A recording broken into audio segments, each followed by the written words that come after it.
ఈరోజు వీడియో వచ్చేసి fish fry అనమాట. ఫిష్ ఫ్రై ఎలా చేయాలో దానికి కావాల్సిన ఐటమ్స్ ఏందో ఎలా ప్రిపేర్ చేశానో ఈ వీడియోలో అయితే చూసేసేయండి. ముందుగా అందరికీ నమస్కారం, వెల్కమ్ టు మై ఛానల్.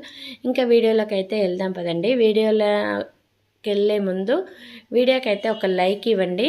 మీలో ఎవరైనా ఫస్ట్ టైం కనుక నా ఛానల్ చూస్తే సబ్స్క్రైబ్ చేసుకోండి. ఇప్పటి వరకు సపోర్ట్ చేసిన ప్రతి ఒక్కరికి థ్యాంక్ యూ సో మచ్ అండి. ఇలాగే సపోర్ట్ చేస్తూ ఉండండి. వీడియోని అయితే ఎక్కడ స్కిప్ చేయకండి. ఇంకా మంచి మంచి వీడియోతో అయితే మేము ముందుకు వచ్చేస్తాను.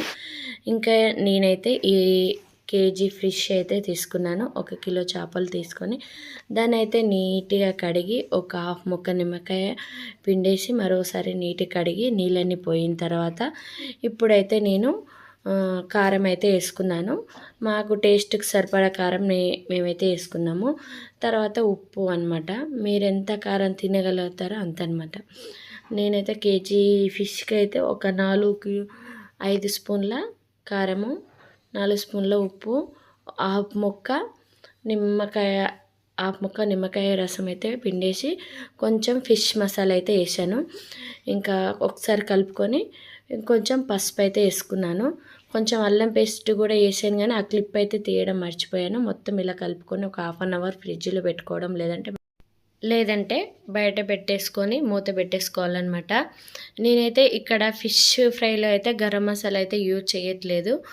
కారము, ఉప్పు, నిమ్మకాయ రసము, ఫిష్ మసాలా, అల్లం పేస్టు, పసుపు అయితే యూజ్ చేస్తున్నాను అనమాట.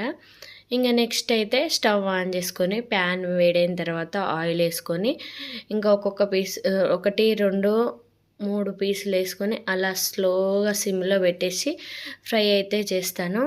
ఇంకా ఒకేసారి ఆయిల్ వేసుకొని డీప్ ఫ్రై చేయడం వల్ల ఫిష్లో ఉన్న బెనిఫిట్స్ అన్నీ వెళ్ళిపోతాయి.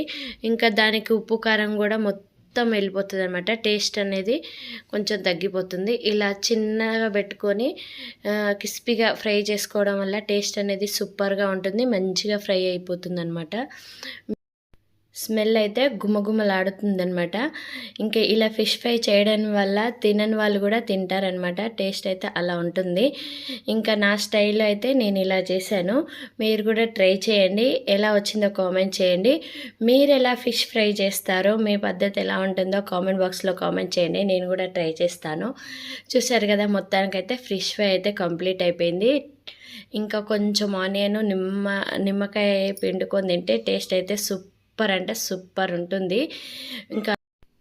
ఇంకా మా పిల్లలకైతే ఫిష్ ఫ్రై అయితే చాలా అంటే చాలా ఇష్టం అండి. ఇంకా ఫిష్ కర్రీ కంటే ఫిష్ ఫ్రై అయితే చాలా అంటే చాలా ఇష్టంగా తింటారు. నేనైతే అప్పుడప్పుడైతే ఫిష్ ఫ్రై అయితే చేసి పెడతా ఉంటాను. ఇంకా టేస్ట్ అయితే సూపర్ అంటే సూపర్ వచ్చింది. ఇంకా మీకు కూడా నేను చేసిన ఫిష్ ఫ్రై నచ్చిందో లేదో కామెంట్ బాక్స్లో కామెంట్ చేయండి ఫ్రెండ్స్. ఇంకా మీకు కనుక ఈ వీడియో కనుక నచ్చితే లైక్ చేయండి, షేర్ చేయండి, సబ్స్క్రైబ్ చేసుకోండి. థ్యాంక్ యూ ఫర్ వాచింగ్ అండి. నెక్స్ట్ వీడియోలో కలుద్దాం. అప్పటి వరకు బాయ్ బాయ్.